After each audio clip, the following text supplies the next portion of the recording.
là Hà Long không hay sáng nào hay xa ám băng bự chân được ai xa xa đi xa nên buồn lẽ ngồi đưa xa đi cái người ta ham nó đang ham dung nó đang mà bự lít quài xa áp y rồi mình làm hôm cháy nó đang ham hay mà bự bị huyết áp cao bị tiểu đường bởi vì ăn uống không đâu có hết biết chuẩn mực để mà mình biết canh chừng, bởi vì khi mà mình ăn nhiều cũng tội, chính mình Chúa tạo nên chúng ta, không phải chúng ta để ăn tất cả, nhưng chúng ta để ăn để đời sống chúng ta được sống thờ phượng Chúa. Nào đi xin hè mố ra ăn hè đi khi mà xa lẽ thôi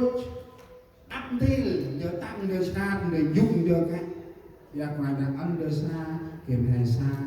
truyền sắc chân hay ngay tán thì mà dừng vang làm đủ ta hãy chi nổi mà mượn chi ngay mặt khách từ mò chia hồ từ nam ta mà trăm chục cái rồi một từ nào hết đây từ nào hết đây ở gai đây ở gai đây gì bù tất cả nâu chú khờ chia được các bạn khăn đi vô đi sẵn nào thế nào hay nào một chơi nào nghiệp nào sẵn theo ta tu con nhìn ra hai ơn rồi nó tam tu xuân cái là tí của nam trọng chức mà xin ta chết ngoài để sang nào chết mà ngày sẵn nay chỉ rút tục nhau ta lỡ áo về hè sáng nào đi chi mà ngày sẵn các bạn nhau ta rút của ba cố gắng lên đấy cái mà có phải ăn đàn ta nhìn được của ba đồng một leo mai được đấy thôi cái sao nó bỏ mà phần mua à ngoái bia mà bắn tay mà bắn quan mà bắn ram trao có bơm thì mâm khu tận ấy chơi cào ngào nay chỉ nào đi chi tổng còn đi hè thì nào đi tam cho nên em có kịp quài này cực chui đó mình nay chỉ cụ quài ra hè một sự ngập ra ngoài âm một tí ngập ra ngoài cụ một tí ra ngoài cụ một tí let your own control let your own hay là cực mô kia hả cực một cái trình về cực mấy mà mực thì kẹp ra đóng là cái mẫu thực hiện ra cái mấy cái chiên cho đóng cái hay xả là đó cái mẫu chiên cho cái mấy cái chiên cho đóng cái thằng ấy cho móc con à tông thì đem của vô trong xa là tông thứ vào bầu lão bầu một phần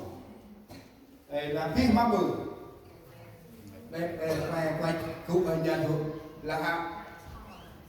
vừa bèo của anh vừa qua quay ngân ngời ai mà người trách quay bách từng ngời đây là cái gì chỉ đông là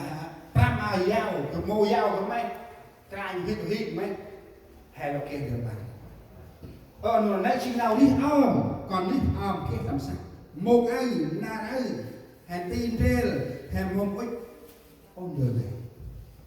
muốn năm ta mai hôm nay ít ghé ảnh ha thì một cái ơi trời giàu mà một cái ơi là chậm ngay không ngay đại một con đường này rêm này rít tầm hè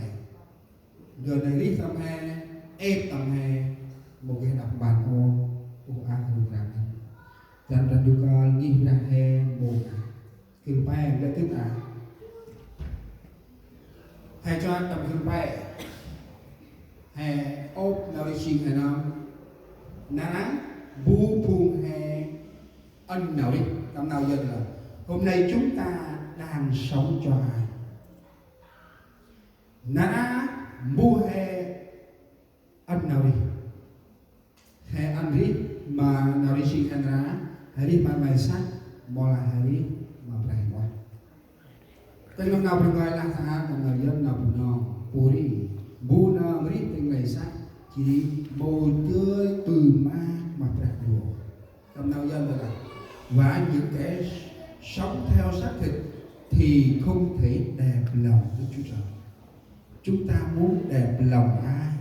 Sao hôm nay? Nếu chúng ta muốn đẹp lòng chính bản thân mình về đời này, chính Đức Chúa Trời, chúng ta không đẹp lòng. Ta là ít bơm á, mà đi chi lại sắc ít, và cài má mà bự bằng một ạc. Ta là hệ người rõ lời nào ác mà đang tu ai, mà này sắc này, cài má hé mà mà bữa tâm đồ sinh nào đang mà còn tố, tụi đó có ba trong sinh bao, thân này một cái này. Nuôi năm thân mấy chỉ nghĩ mà brand đủ tâm đồ sinh nào brand đồ ngài họ tiêu âm chí trọng tạo. Chẳng brand đồ cao hè nghĩ ra hè, hàng brand chế tùm rô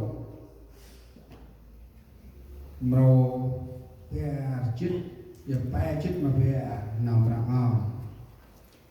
Dan polra kan bangra kan nay mapang tam ap nam he monga hay sa quay nào đi tam nào chi he tala oi kia huy ra du ri tam he monga na ai hay quay tala quay ra yang busa kebenaran tam ap nam he em ra mro pe chết mà về trong ấy trong cái vùng ra trong bé trong quanh thì lấy ngôi xe ra thì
Ewan to na pandu